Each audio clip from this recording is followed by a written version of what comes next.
Syria में तख्तापलट से जहां सबकी नजर राजधानी दमिश्क पर टिकी है, वहीं केमिकल हथियारों को लेकर भी दुनिया भर की सांस अटकी हुई है। ऐसी आशंका जताई जा रही है कि कहीं ये गलत हाथों में ना पड़ जाए। इस पर अब सीरिया पर कब्जा जमाने वाले विद्रोही गुट HTS चीफ का ही बयान सामने आया है। हयात तहरीर अल शाम के नेता अबू मोहम्मद अल जुलानी ने कहा कि वह किसी भी हालत में सीरिया के रासायनिक हथियारों का इस्तेमाल नहीं करेंगे। HTS चीफ की टिप्पणी ऐसे वक्त पर आई है जब सीरियाई राजधानी को कब्जाने के बाद विद्रोही गुट ने एक के बाद एक कड़े फैसले लिए हैं। इनमें मोहम्मद अल बशीर को 3 महीने के लिए सीरिया का नया केयरटेकर प्रधानमंत्री बनाया गया है। जोलानी ने आगे कहा कि HTS रासायनिक हथियारों के उन संभावित साइट्स को सुरक्षित करने के लिए अंतर्राष्ट्रीय संगठनों के साथ काम कर रहा है जहां रासायनिक हथियार हो सकते हैं। साथ ही कहा कि इन हथियारों को अपने संरक्षण में रखेंगे। ऐसे में सवाल उठता है कि आखिर सीरिया में रासायनिक हथियारों को लेकर इतनी चिंता क्यों हो रही है।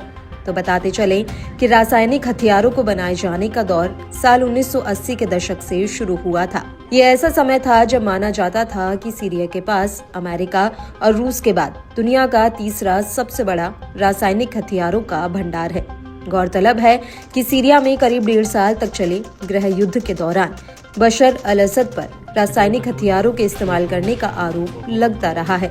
ऐसे में अब विद्रोही गुटों के सीरिया का शासन अपने हाथ में लेने से दुनिया भर के देशों की भौहें टेढ़ी हो गई हैं। हालांकि हयात तहरीर अल शाम के नेता अबू मोहम्मद अल जुलानी के रासायनिक हथियारों पर दिए भरोसे पर अमेरिकी रक्षा मंत्रालय का बयान सामने आया है। पेंटागन ने कहा कि अमेरिका संभावित रासायनिक हथियार साइटों को सुरक्षित करने के बारे में HTS चीफ के बयान का स्वागत करता है, मगर साथ ही अमेरिका ने चेताया कि बयान के साथ साथ करना भी जरूरी है। इसके अलावा मोहम्मद अल जुलानी ने कहा कि वह संभावित केमिकल वेपन्स डिपो पर करीब से नजर रखेंगे, साथ ही इन्हें सुरक्षित रखने के लिए अंतर्राष्ट्रीय संगठनों के साथ कोऑर्डिनेट भी करेंगे। इस दौरान जोलानी ने सीरिया के भविष्य पर कहा कि वे देश में एक ऐसी सरकार बनाएंगे जिसका मकसद तकनीक को वरीयता देना रहेगा। माना जा रहा है कि जोलानी ने अपने संदेश में दुनिया को आगाह भी किया है।